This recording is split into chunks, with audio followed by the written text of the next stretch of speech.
Hello students, Mr. Quinn here. I hope you are enjoying your quarantine, and as if you don't have enough to worry about, we're going to talk about nuclear weapons today. Yay!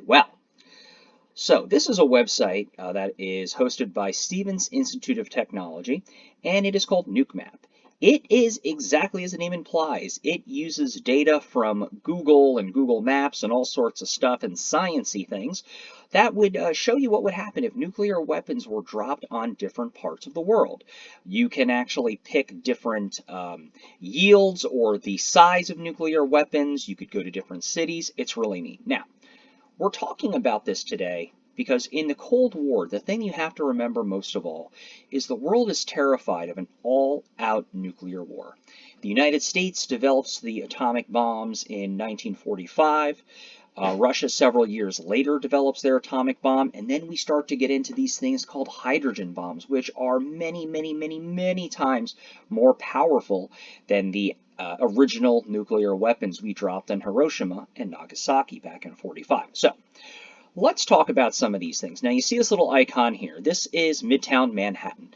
This is by Times Square and Penn Station and all those touristy things in the city. Now, I'm going to pick the gadget, the 20 kiloton Trinity test that on July 16, 1945, the United States detonated out in New Mexico, which was the world's first atomic bomb.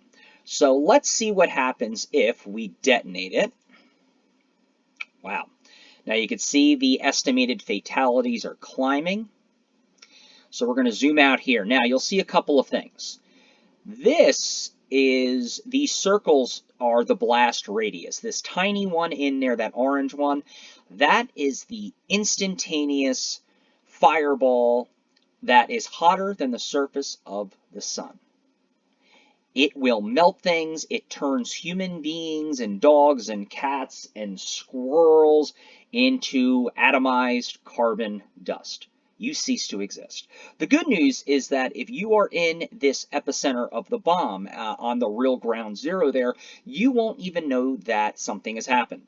The light will move faster than the impulses in your nervous system can travel, so you'll just cease to exist, and you'll go from, walking down the street in New York City, doing touristy things, and then you'll just cease to exist, and you'll be in heaven or hell or whatever you happen to believe in, Valhalla and whatever. As these rings go out, and I encourage you to look at this website and play with it, it's really neat, different things happen. But the big thing is here, look at this, 351,520 fatalities. That is instantaneous, or at the very least within the first minute of a nuclear detonation. Now, you'll notice up here it says airburst. These nuclear weapons actually don't hit the ground. They're more effective if they are detonated above the ground. Then you have a 360-degree fireball that just encompasses everything. As things go out, and you might be able to see by these fireball radius, heavy blast, and blah, blah, blah, you'll see things can get pretty rough. You have all this overpressure. All of these buildings, even out here, are collapsing. You guys have doubtlessly seen footage of 9/11, how when the World Trade Center and the buildings in that complex collapsed, there's widespread, massive devastation. Can you imagine hundreds, if not thousands, of buildings all collapsing at once? It is terrifying. You'll also notice these injuries, 416,000 injuries. This is everything from a simple scratch to third-degree burns to parts of your body falling off because your flesh is melting off your body. And that sounds disgusting, but it is a reality. Where are you going to go for help? All of these hospitals here are either destroyed, severely damaged, or at the very, very, very least, they're overwhelmed. We talk about today with the coronavirus about having to flatten the curve so that everyone is not sick at the same time and overcomes or overwhelms our medical system. Well, the same thing would happen here. You will have nowhere to go. In many ways, the people who die right away are luckier than the people who are injured, because these people are more than likely going to die eventually. Also, there are no fire engines or police or EMS. All of your basic services are shut down. Water, gasoline, electricity, these are gone. You might only get a couple of scratches in this blast, but you're probably going to die later on of a simple infection because there's no sanitary conditions. If you'll see all these other colors here, this is radioactive fallout. This is the radiation and dust as it gets pushed by the prevailing winds all the way up into upstate New York and even into Connecticut and beyond. Now, this is the first nuclear weapon. This is a small one. Let's ratchet it up a bit. So, let's go to a cruise missile. Let's detonate this over Manhattan. Oh boy. Almost 1 million casualties right away. Places like Jersey City and places like Hoboken are just pushed down anyway. We here in Morristown would definitely feel it. We would see the flash, we would hear it, but we would survive. Now, let's look at the world's first hydrogen bomb, the Ivy Mike test, which was done out in the South Pacific. Let's see there. Whew! Climbing and climbing and climbing. Now, if you see this here, 3,582,000 immediate fatalities. 3.2 million injuries, people that are eventually going to die anyway. Look at all this radioactive fallout. So even though up into New England, into Maine, and oh look, technically into Canada, all of these people are going to be experiencing radiation, and it might be simple background radiation or radiation that is like a dental x-ray, or these people more than likely going to get some cancer. Yeah, look at all these fallout, 1,000 rads an hour. That's how they do that. You guys can get all of these crazy things later on, and you could estimate that, and you could see what radiation poisoning does to you. Now, let's go big.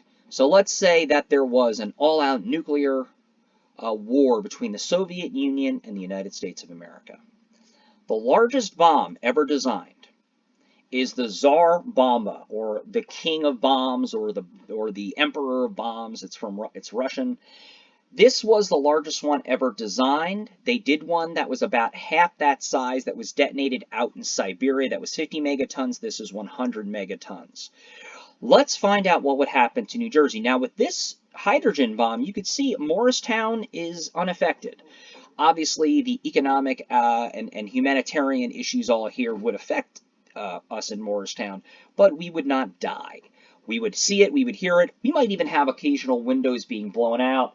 If you happen to be standing on the top of Fort Nonsense, for instance, looking toward the city and you saw the flash, you might be blinded permanently. It's going to ruin your day. But let's find out what this Tsar Bomba. Okay.